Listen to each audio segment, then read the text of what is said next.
ዓለማችን በሚስጥር የተሞላች ናት። በአንድ ጣሪያ ስር የሚኖሩ ሰዎች ምን ያህል ሊለያዩ ይችላሉ? ዛሬ የምናያቸው ቤተሰቦች ተራ ቤተሰቦች አይደሉም። 100 ሚስቶች ያሉት ንጉስ፣ በአራት እግራቸው የሚሄዱ ሰዎች፣ 6 ጣት ያላቸው ቤተሰቦች። እነዚህን ታሪኮች ስታዩ እንዴት ሊሆን ቻለ ማለታችሁ አይቀሬ ነው።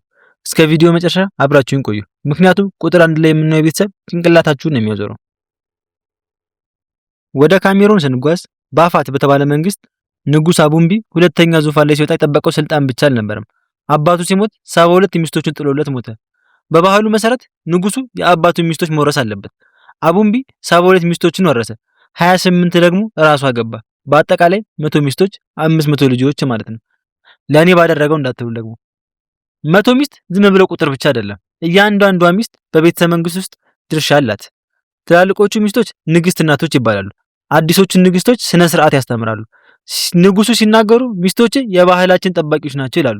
ብዙ ማግባት በካሜሩን ህጋዊ ቢሆንም አቡምቢ ግን ይህንን የሚያደርጉት ባህልን ለማስቀጠል እንደሆነ ይናገራሉ። አቤል ሞሪሰን ከ3 ሚስቶቹ ጋር በአንድ ግቢ ይኖራል። ሱዚ፣ ቤትና ማሪና በአጠቃላይ 12 ልጆች አሏቸው። ግን ህይወት አልጋ ባልጋ አይደለም። አዲሷ ሚስት ማሪና ነፍሰ ጡር ስትሆን በቤት ውስጥ ከፍተኛ ውጥረት ነገሰ። ለምን እሷ ጋር ብዙ ጊዜ ያሳልፋል የሚለው የቅናት መንፈስ ሚስቶቹን ያጋጫቸዋል። አቤል በየቀኑ ፍትሃዊ ለመሆን ይታገላል። ሌሊቶቹን ለሚስቶቹ ያከፋፍላል። ልጆቹን መንከባከብ፣ የሚስቶቹን ስሜት መጠበቅ ከባድ ስራ ነው። ማሪና አዲስ በመሆኗ ተጨማሪ ትኩረት ትፈልጋለች። ሱዚና ቤት ደግሞ የቆዩ በመሆናቸው መብታቸውን ያስከብራሉ። በፍሎሪዳ ሸሚካ ሞሪስ ልጇን ትሪላንን ልክ እንደ ፋሽን አሻንጉሊት ነው የምታየው። ገና 6 ወር ሲሆነው ሰውነቱን በሙሉ በንቅሳት ሸፈነች። በእርግጥ ንቅሳቱ ጊዜያዊ ነው፣ ነገር ግን ኢንተርኔት ላይ ትልቅ ጦርነትን ተነሳ። ልጁን የወሮ በላ ስነልቦና እያሳሹ ነው አሏት። ሸሚካ ግን አትሰማም። ይህ የኔና የልጄ ጥበብ ነው ትላለች። የሚገርመው ልጁ ገና መናገር ሳይጀምር በኢንተርኔት በመቶ ሺዎች የሚቆጠሩ ፎሎወሮች ነበሩት።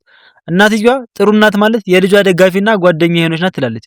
በሰዎች ትችት አትበገርም። ንቅሳቱ እንደ ስታይል ነው የምታየው። እናንተስ ምን ትላላችሁ? ህፃን ልጅ ላይ ንቅሳት ማድረግ ጥበብ ነው ወይስ ጥሰት? ብራዚል ውስጥ አንድ መንደር አለ። የስድስቶቹ መንደር ይባላል። የዳ ሲልቫ ቤተሰብ 14 አባላቶች አሏቸው። ሁሉም እጃቸውና በእግራቸው ላይ 6 ጣት አላቸው። ይህ በዘር የሚተላለፍ የጤና ሁኔታ ፖሊዳክቲሊ ይባላል። ግን እነሱ እንደ በረከት ነው የሚያዩት። አንዳቸውም ይህንን እንደ እጥረት አይቆጥሩትም። የቤተሰቡ ግብ ጠባቂ 6ኛው ጣቴ ኳስ ለመያዝ ይረዳኛል ይላል። ፒያኖ ተጫዋቿ ደግሞ ከሌሎቹ በተሻለ ኖታዎች ላይ ደርሳለሁ ትላለች።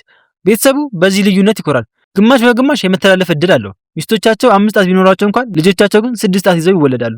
ሜክሲኮ ውስጥ 19 ዘመዶች በአንድ ብርቅዬ በሽታ ተይዘዋል።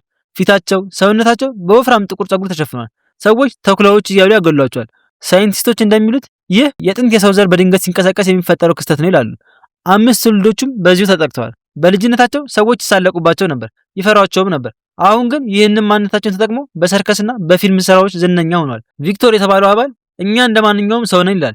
ከጸጉሩ ጀርባ ያለው ልብ ፍቅርን፣ ሰላምን ይፈልጋል። ተፈጥሮ የሰጠቻቸውን ለየት ያለ መልክ ወደ ስኬት ቀይረውታል። በእንግሊዝ ሻንቴል ማርሻልና 4 ሴት ልጆቿ። ይህ ቤተሰብ በተፈጥሮ ውበቱ አልረካም።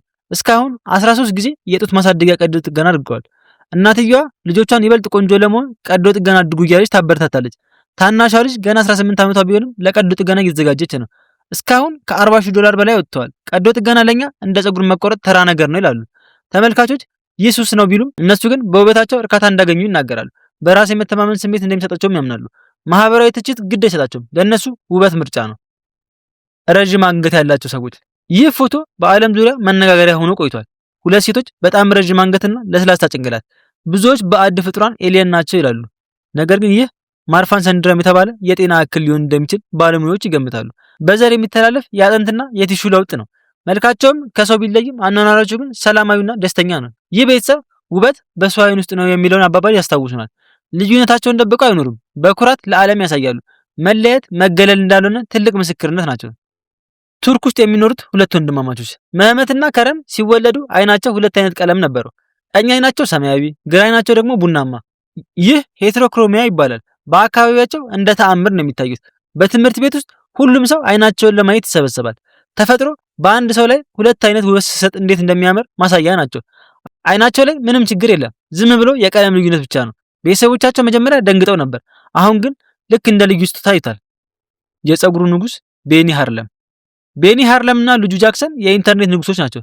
ቤኒ 52 ሳንቲሜትር የሚረዝም ጸጉር ስታይል ሃይቶፕ ፌር አለው። ይህም የጊነስ ሪከርድ አስገኝቶለታል።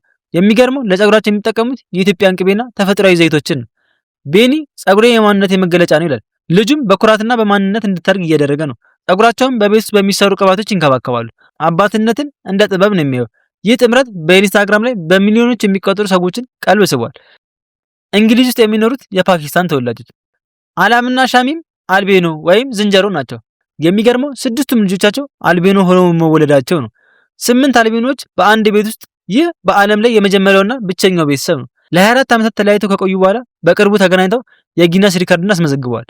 አልቤኒዝም ሜላኒን የተባለ ንጥረ ነገር ሲጠፋ የሚፈጠር ነገር ነው። በዘር የመተላለፍ እድሉ በጣም ጠባብ ቢሆንም በዚህ ቤተሰብ ላይ ግን 100% ሰርቷል።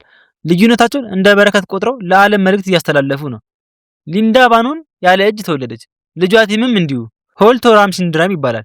ነገር ግን በቤታቸው ውስጥ ምንም አይነት እርዳታ ያስፈልጋቸው። ምግብ የሚበሉት፣ የሚጽፉት፣ ኮምፒውተር የሚጠቀሙት በእግራቸው ነው። ሊንዳ መምህር ናት። ቲም ደግሞ በዋናና በቴኳንዶ ስፖርት አሸናፊ ነው። እጅ የለኝም ብዬ አልቀመጥም የሚለው የቲም ንግግር ለሁላችንም ትልቅ ትምህርት ነው። እግርን እንደ እጅ መጠቀም ለነሱ ተራ ነገር ነው። የአእምሮ ጥንካሬ ሁሉም ነገር እንደሚያሸንፍ በተግባር አሳይተውናል። የሺሊንከር ቤተሰብ ባይሮን ሽሊንከር አንድ ቀን የጊነስ ሪከርድ መጽሐፍ እያነበበ ሰፊ ምላስ የሚል ዘርፍ አየ። ሲለካው የራሱ ምላስ ከሪከርዱ ይበልጣል።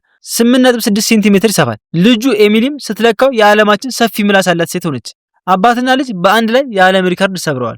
ሰዎች ሲያያቸው ይደነቃሉ። እነሱ ግን በፈገግታ ምላሳቸውን ያሳያሉ። በዘር የሚተላለፍ የጡንቻ ለውጥ ነው። መጀመሪያ ያፍሩ ነበር። አሁን ግን ታዋቂነትን ስላስተረፋቸው ደስተኞች ናቸው። ቴሪሊን ራሰልና 3 ሴት ልጆቿ። የእናትየዋ ጸጉር 1.8 ሜትር ይረዝማል። ልጆቿም እንዲሁ ረጅም ጸጉር አላቸው። ጸጉራቸውን ለመታጠብ ለማድረግ ሰዓታት ይፈጅባቸዋል። ጸጉራችን የቤተሰባችን ክብር ነው ይላሉ። በሄዱበት ቦታ ሁሉ ሰዎች ፎቶ ለመነሳት ይከቧቸዋል። ሻምፖን በብዛት ይጠቀማሉ። በጸጉር ውድድሮች ላይም ብዙ ሽልማቶችን አግኝተዋል።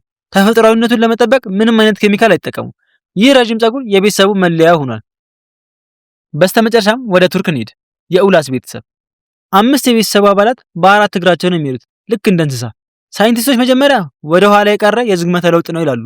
ነገር ግን ብርቅዬ የጤና ችግር እንደሆነ ታወቀ። ይህ ኡነርታን ሲንድረም ይባላል። በአእምሮ ሚዛን መዛባት ምክንያት ቀጥ ብሎ መሄድ አይቻልም። ይህ ቤተሰብ በዓለም ላይ ያሉ ሳይንቲስቶችን ምርምር ውስጥ ከቷል። በ4 እግር መሄድ ቢገደድም ቤተሰቡ ተደጋግፎና ተከባብሮ ይኖራል። እንግዲህ የዓለማችን 15ቱ አስገራሚ ቤተሰቦች እነዚህ ናቸው።